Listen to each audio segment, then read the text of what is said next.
Hello दोस्तों, नमस्कार। मेरा नाम है अमिताभ और दृष्टि आईएएस की इस नई वीडियो में स्वागत है आपका। आज हम बात करेंगे चाइल्ड केयर लीव की।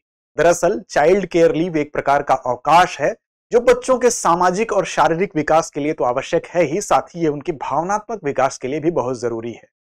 इसी चाइल्ड केयर लीव को लेके एक मामला सुप्रीम कोर्ट में पहुंचा और सुप्रीम कोर्ट ने इस पर एक महत्वपूर्ण टिप्पणी की और उस टिप्पणी के अंतर्गत इसने क्या ऐसी बात कह दी जिसकी वजह से ये पूरा का पूरा मामला चर्चा में आ गया। आज इसी बात को लेकर आपके सामने हम उपस्थित हैं, तो सभी पक्षों को समझेंगे, जानेंगे। चलिए शुरू करते हैं आज के संदर्भ को। चाइल्ड केयर लीव पर क्या कहा सुप्रीम कोर्ट ने, इस बात को देखते हैं। किन बिंदुओं के अंतर्गत आज की चर्चा केंद्रित होगी, सबसे पहले उन बिंदुओं को जान लें, फिर चर्चा की शुरुआत करते हैं।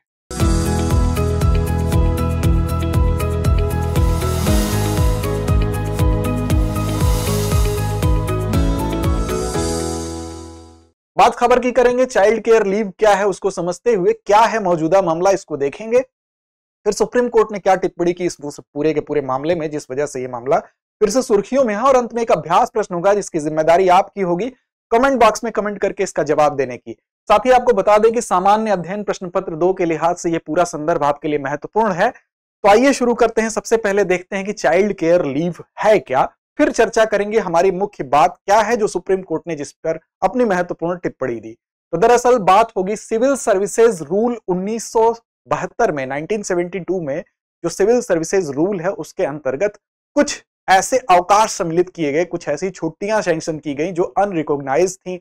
उन छुट्टियों के अंतर्गत तमाम तरह की छुट्टियों को कुछ विशेष प्रावधान के तहत सम्मिलित किया गया, जैसे मैटरनिटी लीव हो गई। मैटरनिटी लीव के लिए उसमें धारा 43 को सम्मिलित किया गया। वैसे ही पैटर्निटी लीव है उसके लिए भी धारा 43A जोड़ा गया। इसी तरह से चाइल्ड एडॉप्शन के लिए आप देखेंगे तो 43B जोड़ा गया। इसी प्रकार चाइल्ड केयर के लिए 43C का प्रोविजन किया गया। ठीक इसी प्रकार आप देखेंगे कि स्टडी लीव के लिए भी प्रोविजन किया गया है, जो कि उसकी जो धारा है, जो रूल है 50 से 63 के बीच में उसको सम्मिलित किया गया। तो यहां बात हो रही है जो रूल 43C है चाइल्ड केयर लीव, इसकी हम बात करेंगे। दरअसल यह वैसे तो पुरुषों और महिलाओं दोनों को प्रदान किया जाता है, बाद में पुरुषों को प्रदान किया जाना शुरू हुआ, लेकिन आज हम जिस बात की चर्चा करेंगे वो महिलाओं को दिए जाने वाले चाइल्ड केयर लीव की हम चर्चा कर रहे हैं। दरअसल 1 सितंबर 2008 से यह लागू हुआ था और अधिकतम 730 दिनों के लिए यह प्रदान किया जाता है। इसमें जब यह लीव दिया जाएगा, जब यह अवकाश दिया जाएगा, तो पहले वर्ष में आपको पूरी सैलरी मिलेगी जो लीव सैलरी होती है, और दूसरे वर्ष में ये 80% मिलती है। 2 बच्चों तक ये सैलरी आपको दी जाएगी। अगर तीसरा बच्चा होता है तो ये सुविधा आपको नहीं मिलती है, और 2 बच्चों की एज जो है वो 18 वर्ष तक होगी, तब तक इस सुविधा का लाभ आप ले सकते हैं कभी भी। बाद में एक प्रोविजन और जोड़ा गया, आप देखेंगे 2018 में इसमें किया गया कि जो डिसेबल बच्चे होते हैं उनके मामले में ये जो उम्र सीमा है 18 वर्ष की, इसको समाप्त कर दिया गया। वो किसी भी उम्र तक के वो बच्चे हों, किसी भी अवधि में उनके केयर के लिए आप इस लीव को ले सकते हैं, ये प्रोविजन किया गया। तो विशेष रूप से जो सेंट्रल सिविल सर्विसेज रूल 1972 है, इसके तहत जो रूल 43C है चाइल्ड केयर लीव का प्रोविजन किया गया। लेकिन ये बात केंद्र के रूल की हो रही है, सेंट्रल सिविल सर्विसेज अवकाश से संबंधित जो रूल है उसकी हो रही है। दरअसल मामला क्या है इसको समझते हैं। हालिया मामला क्या है, एक महिला थी हिमाचल प्रदेश की जो कि असिस्टेंट प्रोफेसर थी। उनका जो बच्चा था वो एक विशेष विकार से पीड़ित था, एक विशेष रोग से ग्रसित था जिसका नाम था ऑस्टियोजेनेसिस इम्परफेक्टा। इस रोग से पीड़ित होने की वजह से उस इलाज में काफी समय उनका व्यतीत हुआ। उनकी जो जितनी भी अवकाश थे, जो उनके संचित अवकाश थे, जो उनकी लीव, जो क्रेडिट थी, वो सारी की सारी छुट्टियां खर्च हो गई। और इसके बाद लगातार इलाज के कारण, स्वीकृत छुट्टियों के समाप्त होने के कारण इन्होंने अपने राज्य सरकार में, अर्थात हिमाचल प्रदेश का मामला है, वहां पर इन्होंने आवेदन किया CCL के लिए, अर्थात चाइल्ड केयर लीव के लिए, जो कि इनका आवेदन निरस्त कर दिया गया। निरस्त क्यों किया गया? क्योंकि राज्य सरकार ने यह तर्क दिया कि जो केंद्रीय सिविल सेवा अवकाश नियम 1972 है, उस नियम की जो 43C क्लास की बात हो रही है, वो यहां पर राज्य सरकार के द्वारा उसको अपनाया ही नहीं गया है। इस वजह से इनका CCL एक्सेप्ट नहीं हो सकता है। अब ये महिला निराश होती हैं क्योंकि स्पेशल चाइल्ड का मामला था, और ये फिर उच्च न्यायालय का दरवाजा खटखटाती हैं, उच्च न्यायालय में जाती हैं। लेकिन हाईकोर्ट में भी इनको निराशा हाथ लगती है क्योंकि इनकी याचिका हाईकोर्ट के द्वारा भी खारिज कर दी जाती है। आप देखिए कि यहां पर जब राज्य सरकार ने तर्क दिया था तो उसने कहा था कि 2012 में राज्य सरकार ने जब जो सिविल सर्विसेज रूल जो है 1972 को अपनाया था, तो उसके कुछ क्लास को नहीं अपनाया था, उसमें कुछ क्लास डिलीट कर दिए गए थे, जिसमें कि रूल 43A, रूल 43B और रूल 43C भी सम्मिलित था। तो रूल 43C के तहत ही इसकी मांग की जा रही थी, चाइल्ड केयर लीव की मांग की जा रही थी। तो राज्य सरकार द्वारा इसको डिलीट किए जाने के कारण राज्य सरकार इस लीव को देने के लिए सक्षम नहीं थी, उसने अपने हाथ खड़े कर दिए। अब मामला हाईकोर्ट में गया, वहां भी खारिज हो गया। तो ऐसे में अब मामला सुप्रीम कोर्ट में गया और सुप्रीम कोर्ट में पीड़िता के द्वारा याचिका दायर की जाती है। और जब सुप्रीम कोर्ट में मामला जाता है तो महिला अपना तर्क रखती हैं, उनके द्वारा दिए गए तर्कों पर सुप्रीम कोर्ट विचार करता है। तर्क ये था कि राज्य द्वारा जो नियम है उनको चुनिंदा तरीके से अपनाया गया, अर्थात सेंट्रल के अगर रूल को अपनाया जाता है तो उसके कुछ क्लास को डिलीट किया गया, यह एक मनमाना तरीका है, यह ठीक नहीं है। और ऐसे में जो वेलफेयर स्टेट की अवधारणा है, जो कल्याणकारी राज्य की अवधारणा है, कहीं ना कहीं उस भावना के विरुद्ध ये है। इस लिहाज से इन्होंने अपने तर्कों को मजबूती से रखा और यह भी कहा कि जितने भी अंतर्राष्ट्रीय सम्मेलन के तहत महिलाओं और बच्चों के दायित्वों के लिए भारत ने जो अपनी प्रतिबद्धताएं तय की हैं, उन प्रतिबद्धताओं के खिलाफ भी भारत जाता हुआ यहां पर दिखाई दे रहा है। ऐसे में यह संविधान विरुद्ध भी है। तो इन्होंने अपने तर्क रखे और इस तर्कों को मजबूती से रखने के बाद सुप्रीम कोर्ट ने जो स्टेट है, स्टेट को एक नोटिस दिया, वहां के जो आयुक्त थे उन आयुक्त को एक नोटिस जारी की जाती है।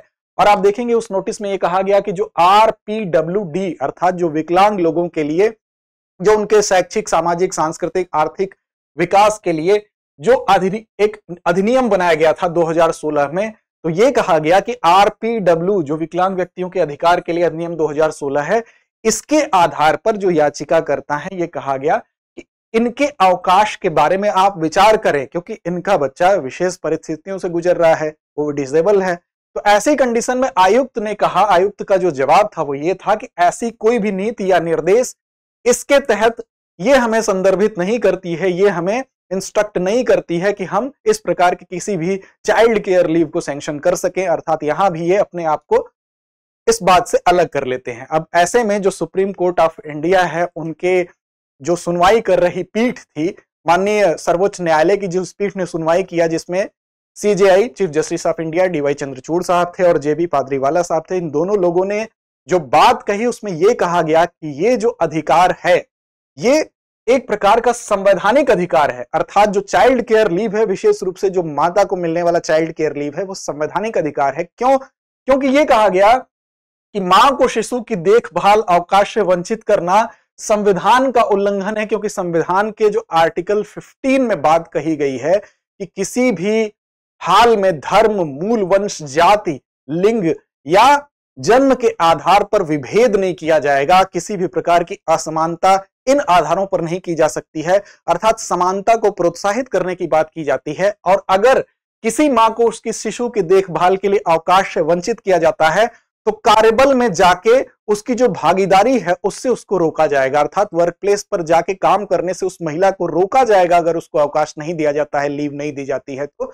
और ऐसी दशा में यह संविधान का उल्लंघन होगा, क्योंकि संविधान का जो अनुच्छेद 15 है वो एक महिला को भी यह संरक्षण प्रदान करता है। तो ऐसी दशा में यह एक संवैधानिक अधिकार बन जाता है। तो एक महिला को कार्यबल में जाकर अपनी भागीदारी से वंचित नहीं किया जा सकता है, क्योंकि यह अधिकार उसको अनुच्छेद 15 प्रदान करता है। तो यह बात कही गई माननीय सुप्रीम कोर्ट के द्वारा अपनी टिप्पणी में, और इस तरह से इस जो चाइल्ड केयर लीव है उसको संवैधानिक अधिकार के तुल्य बताया गया। और यह अपने आप में एक बहुत महत्वपूर्ण बात है। साथ ही ये कहा गया कि जो बाल देखभाल अवकाश है, अगर इसका अभाव होगा, अगर किसी महिला को चाइल्ड केयर लीव नहीं दिया जाएगा तो ऐसी दशा में वो विवश होगी कार्यबल में जाकर अपने जॉब को छोड़ने के लिए, मतलब कार्यबल में अपनी भागीदारी के लिए वो पीछे हटेगी। और ऐसी दशा में एक तरह से उसके खिलाफ हम कहें तो उसके साथ भेदभाव होगा।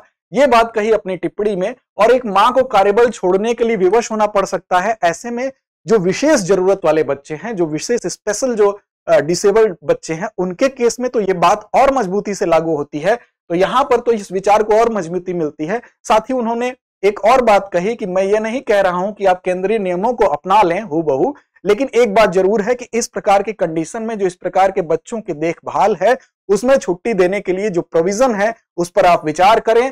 साथ ही सॉलिसिटर जनरल जो थी, अतिरिक्त सॉलिसिटर जनरल ऐश्वर्या भाटी को भी इस मामले में इस महिला की सहायता के लिए कहा गया। और यह भी कहा गया माननीय सुप्रीम कोर्ट के द्वारा कि एक विशेष कमेटी का गठन किया जाए और जो कि मुख्य सचिव के अध्यक्षता में इस कमेटी का गठन होगा।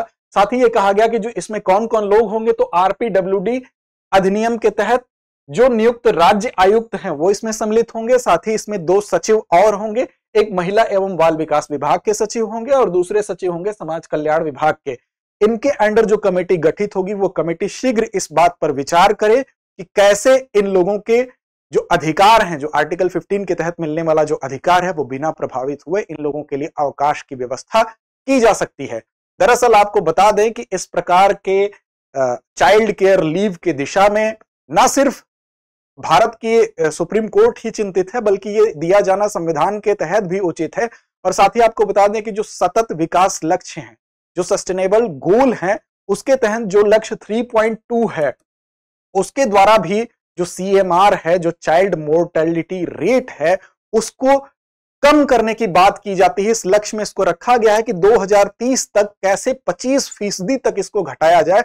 और ऐसे में चाइल्ड मोर्टेलिटी रेट को तभी कम किया जा सकता है जब महिलाओं को इस प्रकार की सुविधाएं हम प्रदान कर सके, अन्यथा इस दिशा में हम सफलता नहीं पा सकते हैं, क्योंकि केवल सामाजिक और शारीरिक रूप से ही बच्चों का विकास नहीं बल्कि भावनात्मक रूप से उनका विकास होना भी जरूरी होता है। और इन सारे लक्ष्यों को पाने के लिए, सतत विकास लक्ष्य के 3.2 गोल को अचीव करने के लिए यह आवश्यक है कि इस दिशा में पहल की गई जो है उस पर गंभीरता से इसका रिजल्ट विचार करके निकाला जाए। तो ये मूल बात थी इस पूरे के पूरे आज के संदर्भ की। अंत में हम चलते हैं आज के सवाल की तरफ। आज का सवाल है आपके लिए, जिसकी जिम्मेदारी आपकी है, जिसका जवाब आपको देना है कमेंट बॉक्स में। तो आज का सवाल है कि चाइल्ड केयर लीव का प्रावधान सिविल सेवा अवकाश नियम 1972 के किस नियम के अंतर्गत किया गया है? Option A 43C, option B 43D, option C 43A या ऑप्शन डी उपयुक्त में से कोई नहीं। तो उम्मीद है आप सही और सटीक जवाब जरूर देंगे। लड़ते रहें, अपने लक्ष्य की ओर बढ़ते रहें। धन्यवाद। डियर व्यूअर्स, अपने एग्जाम की तैयारी को और बेहतर करने के लिए हमारे चैनल को लाइक, शेयर और सब्सक्राइब करना न भूलें।